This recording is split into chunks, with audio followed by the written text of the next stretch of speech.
Schaefer here with Rage in the Cage OKC. We were hanging out at the weight room, a sponsor for Rage OKC number 53, the big 5'3" for Rage in the Cage. Hey, and this guy is going to fight for us. This is Kelvin Rayford. Some of you may already know him. He's fought in Oklahoma for about 6-7 years now. This is your third pro fight. You're 1-1, hoping to have another one in the win column. Yes, ma'am. Tell me a little bit about yourself. This is the first time I've been able to interview you, so I'm learning as our fans out there are learning. I'm originally from Sherman, Texas. You know, I ended up meeting somebody in Ada, Oklahoma, and I moved down there. Ended up having some kids, and you know, I didn't have a job, you know, and I really liked fighting. So I asked my girl, well, at the point of time, she was my girlfriend. I said, hey, is there any gyms around here that you know about? And she introduced me to Sarah Malloy, and I trained with her for like maybe two and a half years, and you know, I had a good run with them. I had an amateur record, 10-4. As an amateur, won 2 belts in Muay Thai. And you know, she ended up, you know, going separate ways from the fighting game, and I ended up meeting Cortez Coleman through the mix, and you know, we ended up being best friends, and I kind of call him my big brother. And he told me one day he was gonna open a gym in Ada, and sure enough, he did, and I've been with him ever since. Smart move for sure. Now, you had a pretty powerful amateur career. I mean, 10-4 as an amateur is phenomenal. So walk me through that amateur career, because I know there had to be some ups and downs and lows and highs in that business. I would say so. I ended up meeting my best friend, Daniel Carey. You know, he was with a group of guys at Sarah's gym, and I used to watch him on the side, and they would be kicking and stuff, and I was kind of working at MMA. And so one day I just approached him, and I was like, hey man, what y'all doing? And he was like, Muay Thai. And I was like, well, I want to learn.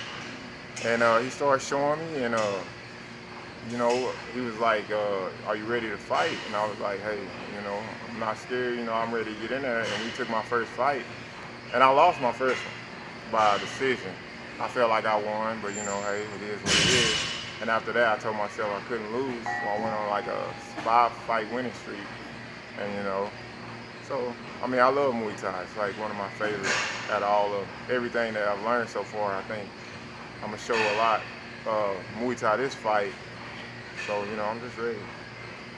Well, it sounds like it. And, you know, for a lot of people, when you have it, you have it. You didn't obviously have a background in wrestling or any other martial arts, but once you put your mind to it and decided to work in this sport, I mean, it really come pretty natural to you, it sounded like. Yeah, I agree.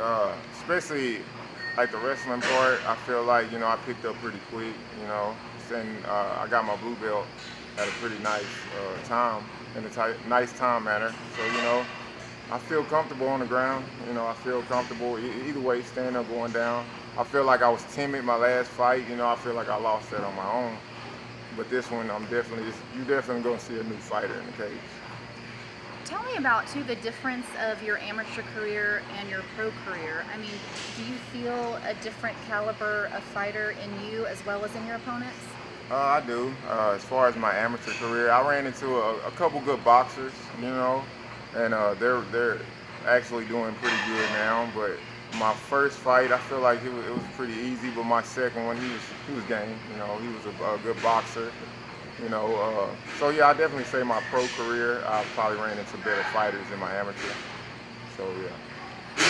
Definitely makes sense. Now, tell me who you're fighting on this card on July 29th, and do you know much about your opponent? I'm fighting Sonny Law, and I do know him. I actually trained with him maybe once or twice. You know, I feel like he has some good stand-up, but you know, I don't know what he's coming to do, but I know what I'm coming to do, and you know, if he's not as hungry as me, then it's not going to end well. So, you know, I'm just ready to go.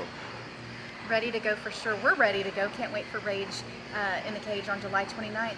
So tell me a little bit about your fight camp now. You're training with Cortez Coleman, as you said, and you know, I always ask this question, and I hope you know that I don't expect you to give away your game plan or, you know, specifics, but is this one any different than your last ones? No, I wouldn't say it's too much different.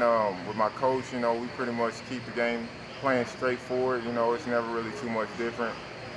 You know, like I said, I feel like the game plan I've been using is good. It's just I beat myself my last fight. So, you know, I'm going to use the same plan I did the last one and, you know, hopefully come out with the victory. Do you feel like, and you've only had 5 losses in your career of, I mean, you're almost at 15 fights now. So, do you feel like that your losses have really propelled you and taught you a lot? And every loss, do you feel like you learned something? Yes, ma'am. Well, at our gym, we don't call them losses, we call them learning experiences. So, every time, we don't get the W, we take what we got out of that fight and we work on it to be a better fighter. So, yeah, I definitely feel stronger from the times I learned. All right. Anything that I failed to mention or ask you that you want the fight fans out there to know about you? Just know I'm hungry and I'm coming for the best. 170. I'm just gonna slowly climb and hopefully I get opportunity to fight some of the best that's in the state. So. What about sponsors or shout outs? You got any of those? Yes, I would like to give a shout out to Pigskins in Ada, Oklahoma, and most definitely Tishomingo Chevy. Definitely them. They always look out for me. So, yeah. You guys, you look out for this guy. Look out for every fighter on this card. Let's show them some support and show up. For Rage 53, it's going down July 29th. That's on a Saturday at the Oklahoma City Farmers Public Market. You can get tickets from this guy or online. We hope to see you there.